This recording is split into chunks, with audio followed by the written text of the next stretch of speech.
There are only 2 months left until New York City voters are headed to the polls for the mayor's race. Candidates on the campaign trail yesterday. Public safety once again taking center stage after 2 separate shootings on Monday evening. In Brooklyn, police said at least 8 people were hurt after a gunfire and a stabbing near the end of the West Indian Day parade along Eastern Parkway. And in the Bronx, there was this incident where 5 people were shot, one of them killed. It was a drive-by outside a deli near the Allerton Avenue subway station. The issue of violence in the streets firmly into the spotlight in the mayor's race. On Monday, Curtis Sliwa said there was a clear contrast between him and the other candidates. And law and order is the issue, and everybody knows I'm the guy that locks up the criminals. The other 3 turn them loose. Republican candidate for Mayor Curtis Sliwa with me now. Good morning. Good morning, Pat. And by the way, you said the candidates were on the campaign trail. I guess the campaign trail for Eric Adams was Fort Lauderdale to celebrate his birthday and get out of town. Yeah, his 65th birthday was 2 days ago, and he chose to celebrate in Florida. In the middle of this bloodbath and carnage where he was saying it's a perception. It's no perception. And here's the guy who wanted a gang summit at Gracie Mansion for trigger pullers, which means, Pat, to everybody out there, that means a man or a woman who's actually shot somebody or killed somebody, he would welcome into the people's house. That's not going to happen when Curtis Sliwa was the mayor. We're going to lock up gangbangers. Like we lock up toothpaste now, we don't lock up criminals. Okay, I want to come back to Eric Adams in a second, but let's talk about that soundbite we had of you saying lock everybody up. Can that be the solution? Is that a practical solution to incarcerate as many people as you're talking about locking up? Well, if you're a gang member, obviously, and you have shot somebody or you have killed somebody. Sure, but where are you going to put them all? Oh. What do we do? Turn them loose into the streets? I'm not advocating that, but it's just there is at some point a limit to how many people you can lock up. No, there's not. Excuse me, Pat. We housed as many as 18,000 inmates on Rikers Island. There's half that population now. So you think there's room for it? Oh, there's room. Obviously, you need to rehab the facility. But dangerous men and dangerous women need to be off the streets if they've already committed acts of violence. I think we can all agree on that, except Zohran Mamdani. Now that he has been embraced by Bill de Blasio, his mentor, the new Batman and Robin out there, they believe in social workers out there instead of police. I'm the candidate who says we don't have enough police. And I've been up in the Bronx saying we need more cops. Eric Adams promised 1,000 cops up there. Where are they, Pat? I haven't seen any of the cops in the 4-5 precinct, the 4-7, the 4-9. I'll be up in the Bronx again today. There are no additional cops. So why can't we just tell the truth to the people? Zohran Mamdani does not focus on law and order and public safety. That's not his strong point. He says affordability, cost of living is the #1 issue. I say public safety and quality of life is right up there neck and neck, and he has no answers for that other than what his mentor Bill de Blasio thought, just like him, social workers. They're the new Batman and Robin, Cape Crusaders to help criminals. I'll make sure that the streets are safe, as I've done for 46 years. The mayor is on a media tour this morning doing a bunch of interviews talking about the latest NYPD crime statistics. I'm going to play a clip from his Channel 11 interview and then get you to respond to that.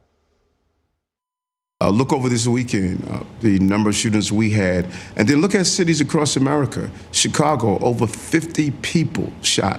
Over 50 people shot.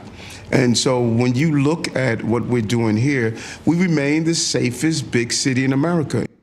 Is he wrong about that? Well, he's one and done, obviously. To leave in the midst of this and then come back and have his police commissioner at his side, Jessica Tisch, who said this is an anomaly. He's saying it's a perception. There's blood flowing in the streets. We had a 69-year-old grandmother in Harlem the other day, 12:30 in the afternoon with a walker, gunned down because of gang violence. We saw what happened at the West Indian Day Parade. We see the blood flowing in the Bronx. The mayor skipped town in the midst of all of this, and now he's back to tout crime statistics. Pat, I'm in all 350 neighborhoods, all 472 of the platforms in the vast city subway system. I'm the only candidate in the subway every day. I've yet to find one person out there to say to me, oh, Curtis, you're really embellishing this. We're really much safer than we were before. People are frightened, and they're rightfully frightened because they don't feel safe in the streets or the subways. But I'm in the subway every day, and for the most part, the things go without incident. Once in a while, there's somebody that you're not comfortable in that car, you move to another car. But most New Yorkers travel in the subway every day without this fear that something is going to happen. Pat, you're not a woman. No, that's fair. That's fair. And I'm not traveling at 11 o'clock at night. Women are the majority of the earners now in New York City. They are the majority of the workforce. They are the majority of those who manage and run nightclubs and restaurants and bars, and they have to travel home in the wee hours of the morning. They can't keep affording a yellow cab, a Lyft, an Uber, and they are constantly being threatened with perverts who come up to them, sexually harass them. Men, for the most part, don't have that issue. I talk to women all the time. It's the biggest issue. They don't feel safe in the streets where they are victims of random attacks. Look, Tina Moore of the New York Post, right? The police reporter.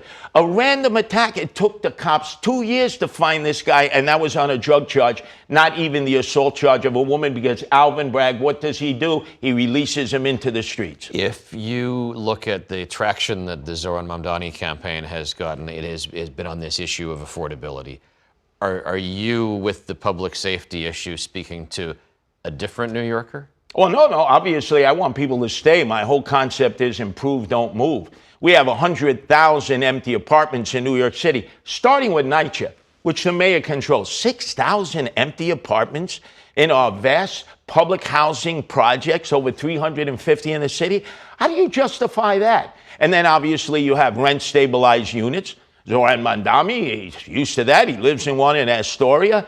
And yet, what happens in those instances, many of the landlords, they warehouse them. And then when you go into the outer boroughs, where I spend most of my time, homeowners who will no longer rent, like from a 2, 3, 4 family home, because they feel if they have a tenant who gives them a hard time, won't pay the rent, they won't be treated fairly in tenant-landlord court. I'm going to make sure the small landlords out there get their due in tenant-landlord court. I want to get to another topic, because Jim Walden, who had not proven to be a big factor in terms of the polls, said yesterday that he is dropping out of this race.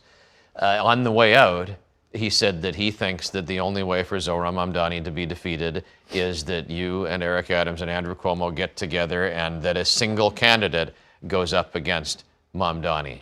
Has that idea sunk in with you at all? Is there an appetite among the 3 candidates for that? Pat, what do you think? I'm sitting shiva for Jim 1% Walden. I'm bringing the Hamantashen. This guy has always been a stalking horse for Cuomo. He used to be his lawyer.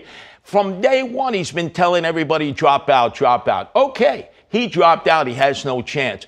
Forget about Jim Walden. Why don't we trust the people to vote the candidate they want? Who is determining this dropout game? Billionaires and millionaires, of which I don't have any supporters. By the way, Zohran has his billionaires, Eric Adams has his billionaires, and no cash bail Cuomo has his billionaires. But back to the question.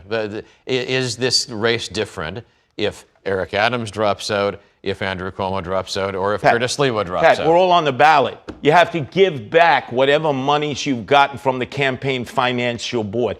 Let's get serious. We got 4 candidates. We are all different on the issues. You have Zohran Mamdani, who's Bill de Blasio on steroids, and then you have Eric Adams and Andrew No Cash Bail Cuomo, who are Zohran light. I'm the only Republican, I'm the only law and order candidate, and I'm the only animal lover. I'm on the independent line, first ever in electoral history in the United States, protect animals, no kill shelters, and we're putting animal abusers in jail. Nobody else is talking animal issues because they don't think it's significant. I know it's significant with a lot of the population out there who might never vote for a Republican, but would vote for me on the protect the animal sign. I got 30 seconds left. In terms of the fall campaign, does your direction change, or do we hear more of what we've been hearing already? Oh, no. I've been the only consistent candidate. I'm not giving the voters vertigo like Andy Cuomo. Oh, my God, he changes by the day. Now he wants free subway, free buses. Hey, Andy, how are we going to pay for that? Remember, the last time the MTA was not running well was the summer of 2017 and into 2018. Summer of hell. Who was the governor? Andy Cuomo. By the way, why are we building these Q train stops that nobody wants? Why aren't we investing all that money in capital improvements in the existing subway system? That's what I would be trying. You're anti-Q train extension? Oh, come on. We really need that going beyond 96th Street. There's such a huge demand. There's no service up there. Are you kidding? Can't we do two things at once? Pat, no, because we don't have the money. And by the way, the state controller, Tom DiNapoli, just informed the governor and the state legislature, we got a $34 billion budget cap. The budget must be balanced by the state and city. We can't print money like the federal government. That's a $37 trillion debt, and it's growing. We need fiscal competency. I'm the only one talking about cutting taxes, keeping people here, improve, don't move. Everybody else wants to spend money that we don't have. Not me. Sometimes I feel when you come in like I'm a guest on your radio show rather than the other way around here. Thank you, Curtis. Hey, invite me back again. I think we will. It's still a couple of months till the election. Thanks for watching our YouTube channel. For more stories in your communities, click the subscribe button right here. You can also download our app or watch us on TV for the latest news and weather updates every 10 minutes and more. We'll see you then.